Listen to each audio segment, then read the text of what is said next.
Welcome everyone to the L7C podcast Dragon Ball edition. Today we are back with our monthly Dragon Ball episodes on the L7C podcast. So we got the Dragon Ball expert with us, Mr. Mitch Oso. How are you doing today, sir?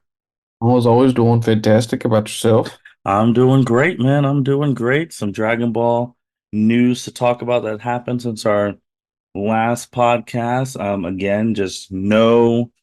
Well, we're recording this earlier because of some scheduling, but at the day of recording, 6/13/2024, there is no manga news. There's been no previews of any manga. Maybe that changes by the time this comes out because, again, we're recording a little bit earlier than usual. But as of right now, day of recording, no manga. Are So, you pissed off about that? um, kind of, I don't know because with what we're going to talk about next with Sparkling Zero, I don't know if they just decided that we're gonna send all hands on deck on this game. We're going to talk about this later on, but I've been pondering if we won't get any new manga Mhm. until after Daima comes out. Oh, yeah, we'll definitely talk about Sort of that. all the focus will just be on that. But hint, hint, the lack of Yeah, focus. But anyways, we'll we'll get get to that. So literally at the end of our last podcast, when we talked about the Mother's Day stuff, they had scans because they have scans coming out, and the scans were about Goten, Trunks, KO, Caulifla. It looked like it was going to be a future Saiyans trailer because they do a scans and then they do a trailer for Sparking Zero. But then I was always asking, I was like, if they're doing future Saiyans, why isn't Kaba on there? He was the first new Saiyan of Universe 6. It's because everyone was wrong. It wasn't a future Saiyans. It was, but it wasn't. It wasn't about the future Saiyans. It was about who is compatible with Hugh for fusion. So that trailer came out, Mitch. And hey, Kalen Khalifa versus Goten and Trunks at the World Tournament stage, which in story wise, I don't think Kalen Khalifa would have any issues against Goten and Trunks. it But should then, not. they fuse. So then you have Kefla versus Gotenks. So you already know that's a lot of trash talking between them. You thought the trailer was over. Then they dropped the Vegeta versus Gogeta. Vegeto's talking some trash saying he would never lose to anyone who does a stupid dance to obtain power. And then Mhm. you have Zamasu coming in. So you have a whole bunch of it's the Yeah. fusion characters from Z and Super, and that was at the end of May. And then they literally told you at the end of the trailer that they were going to come back on 6/7 at Summer Games Fest, which I watched Summer's Games Fest when I came back from work, Mitch, and I don't know if this is supposed to be the quasi E3 for maybe our young viewers who don't know what E3 is. E3 used to be the biggest gaming thing ever, and it's gone. But this Summer Games Fest, the way it was, it reminded me of E3 because there was a hell of a lot of just games announced last weekend. Oh, a ton. Let alone, we finally got a release date for, Hmm. Sparking, and Xbox and Microsoft. They had all of their releases too. But yeah, yep. Last week in terms of video games, if you enjoy video games, you had a hell of a time last week. But Oh yeah, finally got a release date for Sparking, man, yeah. for 10. October 11th. Yep, 10/11. 2024. So, of course, that is a Friday. We were slightly incorrect, though, that thought they would potentially release it on a Tuesday as they've done in the past, but Hmm. nope, they did it on a Friday. But I believe you had a suspicion as to why they did that. Do I remember a conversation like Yeah, I just thought maybe because for people in the States too who have like Columbus Day off, that's a 3 day Yep. weekend already built in. Yeah. So I think that might have been a reason. And it's interesting because in our last episode, we talked to this data mine guy who's very, very credible. He said the game was coming out like October 1st, October 2nd. So he was about a week or so off. But when the trailer started, I just when I watched it, I just knew it had to be the release day trailer because the trailer starts with Ultra Instinct Goku talking, and it was the first time Right. you saw him in Sparking Zero. So So, and then they showed a lot of cool things. Mitch, for like this game is going to be very, very interesting from the standpoint of like it's 2024. If you're a Dragon Ball fan, you pretty much know how the story of Z and now Super goes. And if you wanted to get the story of Dragon Ball Z and some of Dragon Ball, you can play Dragon Ball Kakarot. So hmm their story is different. That there's going to be key points in the story where you can make alternate decisions than the main character. I don't know if anyone ever played the Telltale games where you get to make choices. It yeah. has that element in it. I just wonder. I'm trying to think. It's like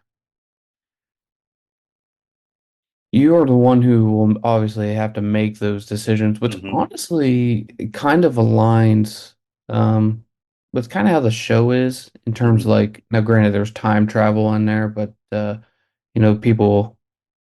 people make the decisions. It splits a timeline and it's just kind of something that's kind of a little bit more natural flowing. Whereas with um with Xenoverse, they actually have antagonists who are altering the timelines as they were. They're going back and actually Right. editing. So Sparking's taking an approach on it where it's more, at least in terms of timelines, a little more natural flowing. So I'm excited. I think it'd be pretty interesting to see how those paths, diverge and what they Right. turn into. Right. So the three that they've shown, and they actually breaking news, they actually showed more. They had another thing come out today. But the three that they highlighted was like Goku. Obviously, it starts with Goku and Raditz. Is do you just go with Piccolo like the regular story, or if you go alone? If you go alone, they've actually released the stuff, the gameplay of that Krillin and Master Roshi tag along with you. So now it's Goku, Krillin, and Master Roshi against Raditz, You know, and then Piccolo does come, and then you have like a fourth thing attack, and they've already shown it, so I'm not really spoiling for any. But then in that situation, Goku doesn't die because they yeah, all combine. Master Roshi uses his technique to paralyze Raditz instead of Goku going behind with the tail. He gets hit with the special beam cannon, he dies. And some people are like, oh, that's great. Goku doesn't die, but now Goku, if he stays alive, he doesn't get to go to King Kai's. He doesn't get to train. He doesn't get to yeah, learn Kaioken or Spirit Bomb. So you've completely and you have Nappa and Vegeta coming, and Goku wasn't stronger than both of them until the training. Well, he wasn't stronger than Vegeta until the you know, Kaioken times four. So you've completely changed that one. But then they also show something where Vegeta is Great Ape, literally stomped on Krillin's head and and killed him. And Goku goes Super Saiyan in the Sand Saga, which that has a whole bunch of different ramifications. Then they showed another clip of instead of Goku, Gohan, father, son, Kamehameha in the Cell games, it's Trunks and Vegeta, father, son, Final Flash. So that was cool. And I think they said today you're going to focus on 8 people with the stories. Mitch, it kind of reminds me of Budokai 3, where you're hmm flying around the map. And if you were an avid Budokai 3 person, there's like secret scenes and whatnot outside of like the main beat boo games over. Like you could go if you know exactly, you can go find Broly. You can find the island that you randomly transform to Super Saiyan 4 to unlock the GT story. Like it kind of reminds me of that because there's only 8 characters and they said 2 were Goku from perspective view, Goku and Vegeta. So that's already 2 out of the 6. I'm assuming Piccolo, Gohan, that'd be 4. So I don't know who the hell the other 4 people they're gonna focus on story wise would be. yeah. I'm trying to take a guess. It would have to be just for the sake of storyline. I ponder if it has to be somebody from Super, I think but Krillin. you think Krillin? I just because with these what if things, they got to do the what if. What if Krillin actually pressed the button and killed 18? Mm, I feel like that's going to be big ramifications for the story. They could do one where if Jiren actually used his you know, actually trained with the Pride Troopers his entire They life. could, they could, or Nier went serious from the start of the TOP. Or Frieza, like it'll be very interesting. They showed that Oh wait, today. wasn't there? Maybe you mentioned it and I might have missed it. Wasn't there one with Zamasu? Like where Goku, after Zamasu swaps bodies, Zamasu doesn't kill Goku. He Yeah, doesn't that was go, actually in funny enough. That was in the Xenoverse DLC that just came oh, the out. Xenoverse, wrong game. hmm Awkward. I mean, Because yeah, I, they're still pumping out, which is 7 years going. But no, he might be in here too. It's really interesting how they're making that different because obviously we all know the story, but it's just like, all right, these one or two decisions branch off into these infinite possibilities. And like it coming out in October, that's not that far. That's 6 months from now. Not even 6 months. Is it six no, months? 4. 4 months. Yeah. That's 4 months from now, man. You know, it'll it now on the flip side, it is kind of crazy just that we're already in June. I mean, Toriyama hmm passed 3 months ago, you know? Like it's like you blink and things are past or things are here. It's like, Yeah. but yeah, it'll be here before you know it, man. Yeah. Finally, after after a decade of Wow. waiting for it, man. Well, yeah, I didn't even think if it was ever going to happen again. And then there was another mode that they showed today. It was custom battle. And I think this is where all the voice actors had to put in so much work. You, as the player, basically get to make like your own raid boss story fight situation where you're picking the characters, picking dialogue, and then you could share it with the online community. So you could be like, hey, I bet you can't beat the boss fight that I made, that you have to be Hercule and you have to beat Cell, Frieza, Beerus, and Jiren, like type things. And then like there's dialogue between there's 5,000 different dialogue because there's dialogue between like Beerus and Hercule. Like that's how much in detail they put into this mode that you can create so much stuff. So if you wanted to be like, again, you're making a mode and you could see if other people online could beat your story situation, your fight, you could put conditions like, oh, every 60 seconds you lose like 5% of key. Like it's very detailed. So I think that's gonna be the mode that keeps that game going on forever. Because the more you Hmm. add DLC characters, the more different raid boss things interaction you can make.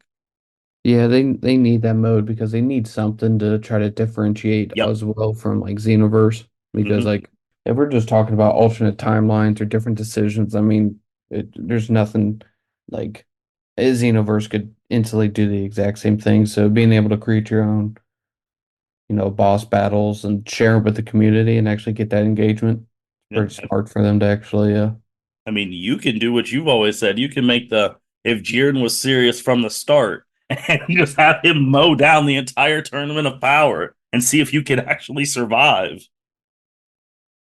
first thing I'm doing. Go turn that dial up to fucking max. Oh yeah, the conversations are gonna be like just seeing some of the dialogue and we talked about this months ago because they talked about how this game's been like 5 to 7 years in the making, which coincidentally was right after like Super ended. And I'm like, see, I still don't believe it, but I have a little more thing like, dang, maybe this, besides all the people getting it wrong that it was coming back in 2019, maybe this game did have a little say in why the anime hasn't come back. What do you mean? Like Maybe. they had to record all these different because again, we don't know how their recording schedule is because obviously all these voice actors record for other big shows.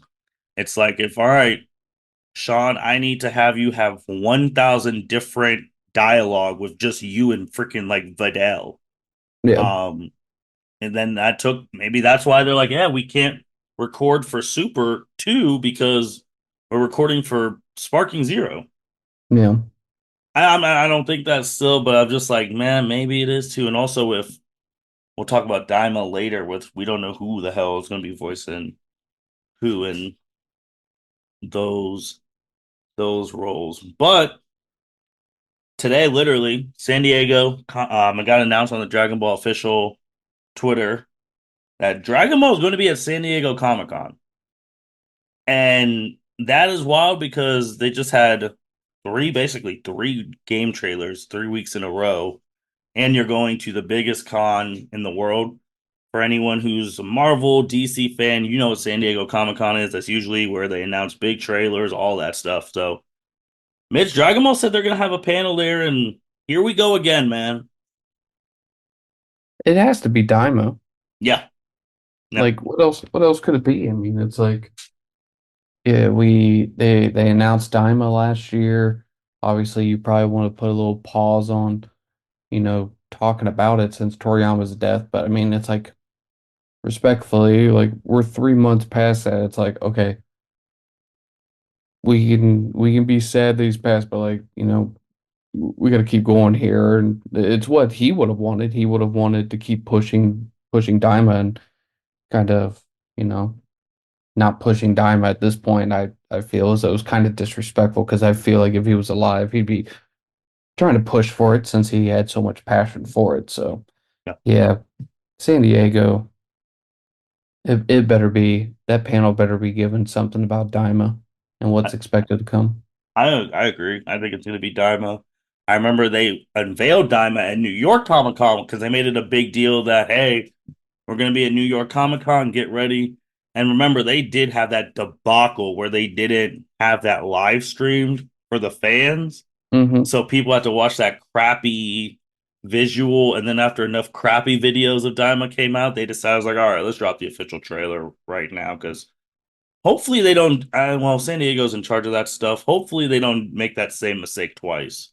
I don't understand why you would hide it from your fans. Like just like those suckers at Comic-Con, not New York Comic-Con, respectfully, yeah, they paid money to get there, but it's like those people are not the ones who are going to like, you know, Yeah. keep your business afloat. Just let everyone see it at the same time. It's just but on the flip side, they try to sell tickets to that stuff, so That's true. But entice people to actually. you brought up something about the promotion about Daima. I've seen a lot of people get a little hot about it because they feel like, why are we not promoting Daima? It was Toriyama's last project. He was very passionate about like what's going on and this and that. And I, I don't know what anything promoting Dragon Ball was. I just feel like everyone is all hands on deck on Sparking Zero because they're promoting this game like I have not seen a Dragon Ball product be promoted in a Hmm. long time. Oh yeah, the movies didn't get this. No, Nope. no. And I think people have short term memory loss because they're talking about Diamond's not being promoted. I was like, Dragon Ball Super Super Hero did not get promoted in this like in the States at all. And shout out to them 2 year anniversary. But like we talked about when the movie came out, that movie was not promoted.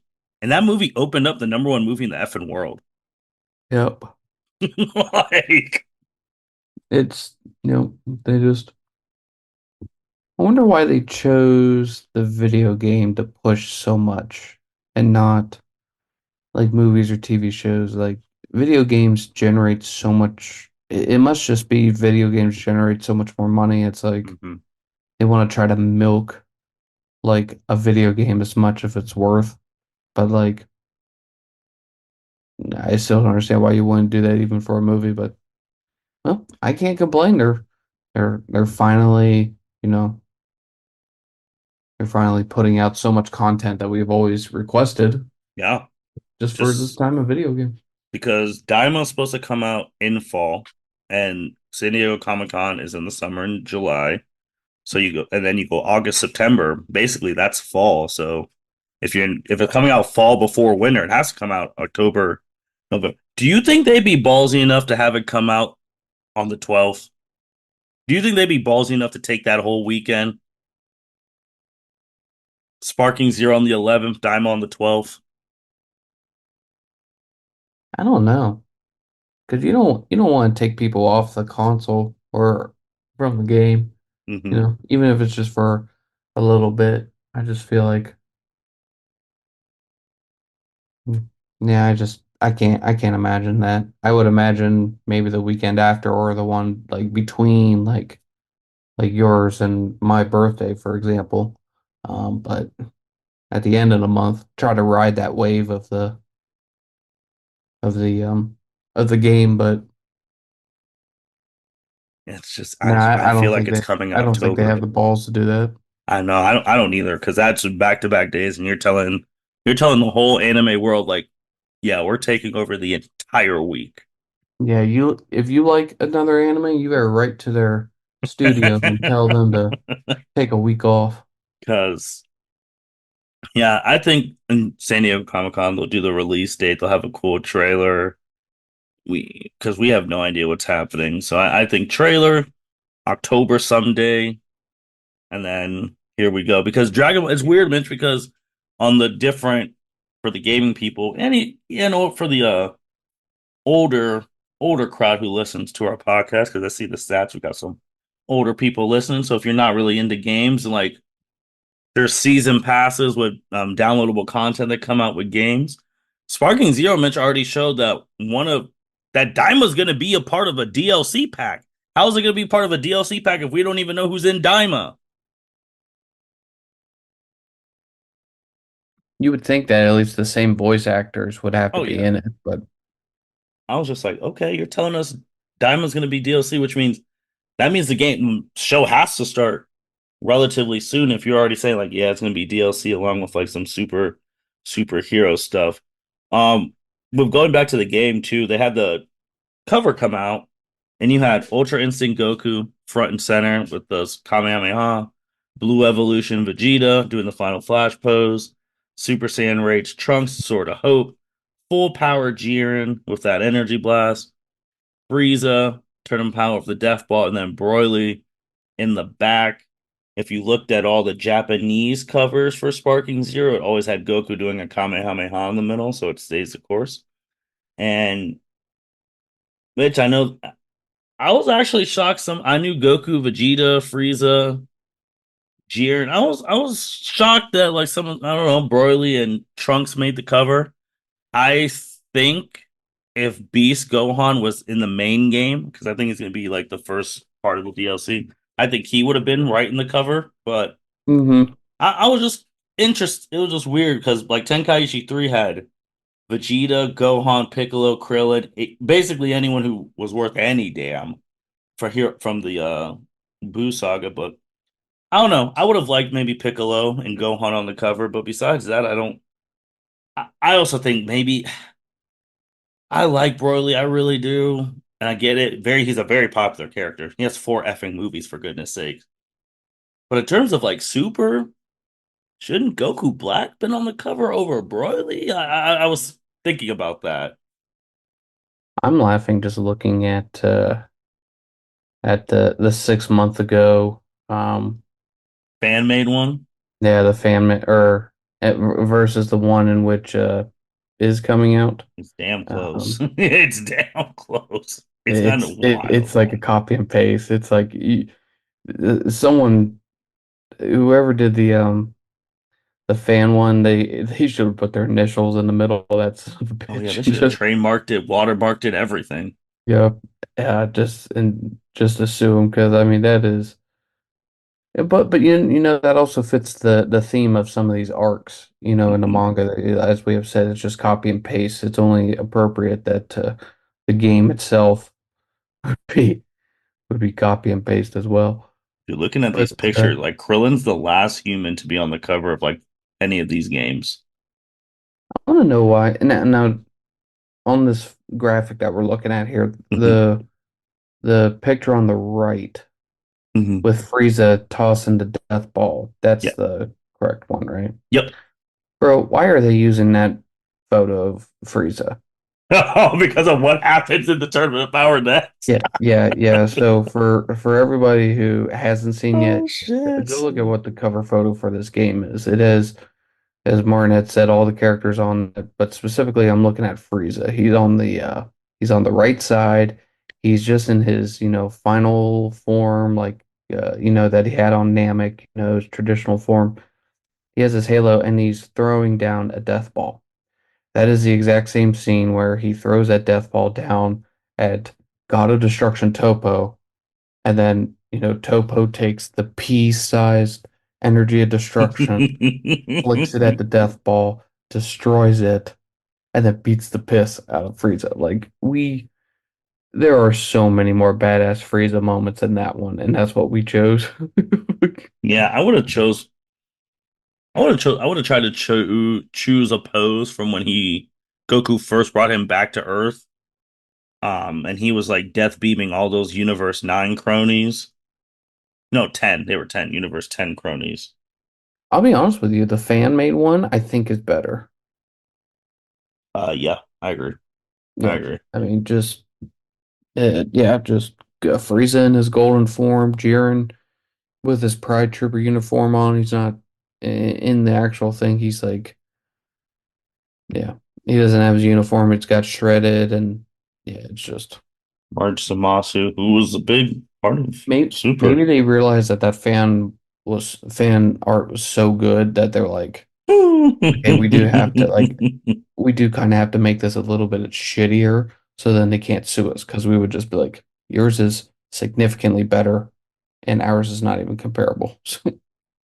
I'm a fan of the because in the English we got different arts for Xeno Budokai Tenkaichi 1 and 2.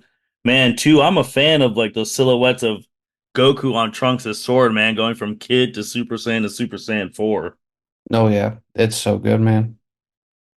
Like, and then you got Shenron in the back too as well. Like, I think that is pretty cool. But Mitch, man, Toei's been going crazy on the anniversaries for Dragon Ball. They've been obviously this is probably the biggest game changing one in anime history. 33 years ago, Goku went Super Saiyan for the first time on Dragon Ball Z on the I TV. didn't know I guess I never realized that all of this shit that we're about to talk about occurred all around the same time. Yeah. Like the same, like 30-day window every month hmm is like where all this shit occurs at the same time. From what you just mentioned, Goku going Super Saiyan the first time. 8 years ago, we got the debut of Goku That was Black. the game. That was the game changer for Super because That was fun. That oh was yeah, fun oh yeah. when I'm a Goten person. I'll admit it. I was one of the people who thought at the beginning I was like, is that evil Goten? Or and then I thought it was a Tuffle. I was wrong on both, but I was a part of the craze. you know. But hey, we're wrong all the time. But I don't hear about you having any whiteboards with all your mistakes on them. So I mean, just Well, Goku Black was well before the podcast, though. Like that was you know, that was 8 years ago, man. Like that was the first arc post move. I guess the Universe 6 and 7, that really wasn't an arc, but this was like the first real arc post yep, movies, and we're like, what is going on? yep. It was a nice drawback into the anime since Mhm. the movies, they set the tone and no one truly cared about the shitty animation of Yeah. when Goku and Beerus were fighting, and then and Frieza and all them and whatnot. But yeah, that was the arc that drug everyone back. So good. No, you're right, man. Then two What years else ago, we we got? already talked about the movie, which is Yep. wild that that was already 2 years ago. Mm-hmm. Yep. 2 years ago, and then some other notes here. Um, 38 years ago. Good Lord, to think, to think that's 4 years older than myself. Well, how old am I? Shit, 33 at the end in October, man. That's fucking 5 years. Was the day in which Goku met Krillin on 5/28. Jeez. 5/27. 32 years ago. At least I was alive. God. First time we saw Cell. And now, granted, obviously that was over in Japan. It wasn't until a few years later that we actually got that dubbed in the States there on Toonami. And what else we got here? 35 years ago, we saw Vegeta in May. So yeah, everything happens. Like you should you should take note every year in anticipation of Yeah. what actually You might see some historical shit next May for all you know. It'll That be is the uh, true. it'll be the end of Daima season one or whatnot, and we'll see something absolutely crazy. So, Yeah, man, like to see him, like you already said, 38 Krillin, 32 Self. And Cell, you're watching that as a kid and you're like, who is this scary looking bug? And then 35 years ago, Vegeta, you didn't know that Vegeta would ever be a good guy. So all of that, it's wild to like think that these are 30, like in 2 years, Goku Black's debut is going to be a decade ago. okay, that hurts when you put it like that, bro. Don't say Yeah. shit like that ever again. Like 2 years ago, man. Like shout out to Saiyan TV. Like that's still Saiyan TV days. Oh my God. Skipping college football games just to watch that on fucking Yeah. Saturday Facebook Live. Fucking Without, and it's not even like, oh, there's only like 200 people there. There were thousands of people in those things, like watching. And the fact that it starts off with a dude who looks like Goku killing Bulma. Come on, man. That's, jeez. man, what a time. Like, like then you're just figuring out, like, whoa, Future Trunks is back. What's going on? Like, how does this world look so terrible after he literally, last time you saw Future Trunks, he murked all of Dr. Gero's androids. And then you're like, wait, why does the world suck? And this is a guy who looks like Goku. And yeah, man, just think about 2 years from now will be the 10-year anniversary of Goku Black, which means 2 years from now will be 40 years that Goku first met Krillin. Like, just adding that extra two is wild. Ugh. Now we're gonna be, oh my God, how quickly that 10 years have gone by. Then 10 years, then we'll be celebrating a 50-year anniversary. Oh, you know, when it's the 40 and 50-year anniversary of like Goku's Super Saiyan transformation, you know Toei's gonna go absolutely crazy. God, Absolutely crazy. just think about it, man. If you live to be, 90, something like that, you'll Hmm. be you'll be creeping up in a nursing home watching friggin' the 100-year anniversary of the shit. Yeah, it'll be wild, man. And you know, there's some people who still to this day, like these new generation fans, who only know Dragon Ball from Super. They didn't even watch Z. And Lord behold, most of them didn't even watch Dragon Ball. I ponder if people could even watch Dragon Ball because you have to take in a different you have to have a different mentality to watch it Hmm. because you're not going to get these planet killers and the stakes are still high, but I mean it's like the until Piccolo comes or it's like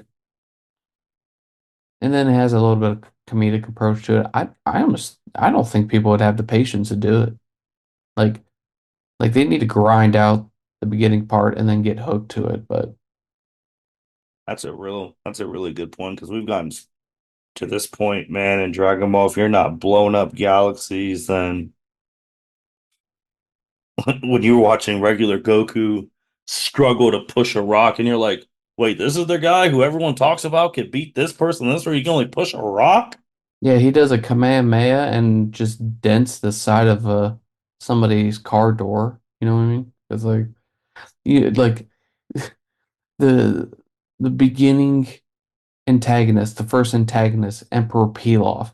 His goal, collect the Dragon Balls and wish to be the ruler of the world. Like not really that bad, like in hindsight, whenever you got, Kid Blue or Kid Boo jumping from planet to planet, both in this reality and the next one, just wiping out, you know, people. It's like, yeah, You're right, it's man. different. You're right. That is a shoot. Not even a because who the first villain you meet is Yamcha. Was he the first villain Goku and Bulma met in the Um, desert? in terms of the fighting, I believe so. I'm trying to think though, don't, isn't Oolong? Yeah, Oolong's a villain, but I thought they met Oolong after. Because I'm trying to remember if Oolong was with them. Because I remember Goku lost that fight to Yamcha just because he was hungry. Um, Now I have to go back and rethink. But neither here nor there. He's one of the first early villains, and it's like, oh, if you Yep. watch Super, the first villain's a freaking god of destruction. Yep. The difference is fun. I was like, man, if you do that, you're like, how is this the same show? Yep. They're like, it's night and day, man. Like, holy, holy, holy. So back to Daima. Like, this is gonna be the first again, first animation we've any animated, even though any animated thing show wise since Superhero. That was 2 years ago. And then before Superhero was Broly, which was many. It was already Broly was already what 2018. So that's already 6 years ago. That's crazy. Yeah, because Broly was 6 years ago. Because it wasn't because 2019 was Avengers Endgame and 2020 was COVID. That come out like 2018. These years I are just, I mean, with how like popular, the promotional animes are for, you know, um, like Super Dragon Ball Heroes and whatnot, mm-hmm. I would be pushing for Daima. I would be pushing Daima down people's throats. Like, I just, yeah, Why not? I mean, it's Toei is so funny when it comes to like Dragon Ball and this stuff because you see other entities, other billion-dollar companies, because Toei is a billion-dollar company. They got a lot of money from all these animes they put out, especially Dragon Ball. You look at like, and I'm not gonna go all into the stuff. That's a different podcast for a different day. But you look at the NFL, Taylor Swift's on. We're gonna have more people watching. People who don't watch football at all, but they're literally gonna turn on channels to watch a woman eat popcorn. More money for us. WNBA, we're gonna push Caitlin Clark down. Toei is just like, Dragon Ball. Yeah, they'll come watch it. We don't have to do anything, and we do. now we do. We we are fish that literally grab the hook and put it into our jaw willingly, knowingly, and then it just it there we are, man. Here we are. Oh, hell yeah. Because I'll never forget that podcast we did after that movie, Superhero, when we talked about Idris Elba was really begging the world to come see his movie that week, and Superhero just laughed at his face. I love Elbow, but that moment, what a loser. I know it was terrible. It was And then so all I the just sites were making puns like the real beast wasn't Idris Elba, it was the beast in Dragon Ball Super Super Hero. I bet I bet he doesn't let his like kids, if he has any, or grandkids, whatever, however old he is. I bet he doesn't let them like watch or play the Dragon Ball. I bet he's so pissed. But actually, what would be awesome is if he just decided to hop on the bandwagon and he became the voice of, I don't know, Moro. That would that'd be fun. That would actually be fun because just think about it, man. His team was looking. I was like, well, who's coming out this week? Nobody. Oh, a Dragon Ball movie. Oh yeah, we definitely got number one in the world booked, ready to go. And then Yep. Dragon Ball just sitting there, just laughing, just laughing. But it's funny. After Dragon Ball opened number one, that's when they wanted to start promoting it. Oh my gosh, that was a time, man. That Yep. was. I, I just But no, we're gonna watch because everyone's gonna want to know how did Goku and all these people got became little. What are we gonna do? Uh, of course, we see the comments like, "No one cares about this. We want to watch Super too." Which, hey, trust me, I want to see Moro get animated because I think that art anime is gonna do some crazy things. I want to see Ultra Ego get animated. I'm more selfish. I want to see it get animated so it could be in the video games because I feel like that's the only reason they're not in the video games. But I'm gonna watch Daima because again, this was Toriyama put his heart and soul in this, so we're gonna see if it makes sense. Yep. But I don't know, man. Mitch, any other Dragon Ball related thing? Dragon Ball was trending all day today because of content creators who went to Summer Game Fest, their NDA. allowed them to, screen put their episodes out today about the game they're going to play. And Dragon Ball, I mean, when Dragon Ball does something, it literally takes up the fan, like it takes up the internet. Oh yeah, don't if if you're a company and you're trying to do sneaky ass shit, yeah, you watch when that stuff comes out because that's whenever you start telling the world what you're doing and no one pays attention to your shit. You you you you want to try to take up the limelight? Nah, just go on vacation. Just or No, yeah. I If agree. you're not connecting your product to Dragon Ball, just quit your day job. Oh, just wait till fall. Yeah. Fall is going to be absolutely insane. Oh, Mitch, there was also one thing in the Sparking trailers too that I actually wanted to bring up with for you too. That this was never been in a Dragon Ball game, but when it happened, you're like, oh my God, why has this never been in the game? So at the World Tournament stage, if you're powering up a super move or an ultimate move that can really do some real damage, the World Tournament announcer tells you to evacuate. He tells the fans What walking to game is this? evacuate. There's an evacuation cutscene where all the fans are evacuating so they don't get blown up. What game is this? Sparking Zero. They showed that in the trailers today. That's hilarious.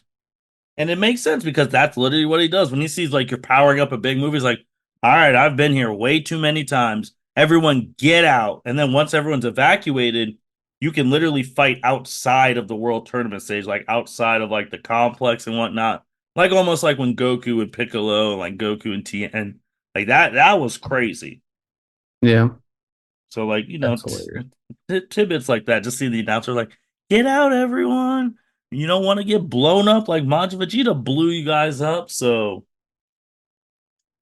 I think I was like, all right, they're putting a lot of detail. They're bringing stuff back from Budokai Tenkaichi 3 that like, hey, if you're not strong enough, you're not going to be able to move certain characters or like power level, like strength's going to matter. Like you're not going to be able to just walk in there with Captain Ginyu and think you're going to beat somebody who's Jiren. Because you're going to be punching him with Captain Ginyu and Jiren might not move, Yeah, which is terrible. I don't know. This is also the first game that on launch you go from Dragon Ball Z all the way to the Tournament of Power. The first game on launch. Xenoverse added all that stuff. They added their own stuff DLC wise, but from when the game comes out, you can do Z all the way to Super, which is very long. yeah. I don't know, man. It'll be interesting. Next month we'll be talking about the Daima release date and how ballsy Toei is going to beat with it. We shall see. All right, Mitch. Anything else? Uh, no, that's all I got today. I got nothing. With that being said, thank you everyone for listening to the L7C podcast. I'll post the links in the description for all the different trailers that have come out since our last podcast. I'll also post a link to I did a stream with the Smith boys playing some Xenoverse 2, doing some random battles with those guys. So make sure you check out their Twitch page as well. That'll be in the description box. I know they're getting into Twitch now and playing some anime games, and they're very excited for Sparking Zero because they're excited to play that. Everyone who's Dragon Ball fans excited for Sparking Zero. Anime community is excited for this game, and the anime community is also saying, for different brands, like why can't X and Y or Z get this type of game? I'm like, guys, you ain't Dragon Ball, and you're not bringing in the dough. Xenoverse 2 is still paying Toei stuff 7 years later. Yeah. We'll be back for we're already going to say it, Comic Con reaction to the Daima second full length trailer. With that being said, L7C Podcast signing out. Thank you for listening to this episode of the L7C Podcast. Be sure to like, rate, review, and subscribe to the channel. Follow us on all social media platforms, and we'll be talking to you guys soon. Take care.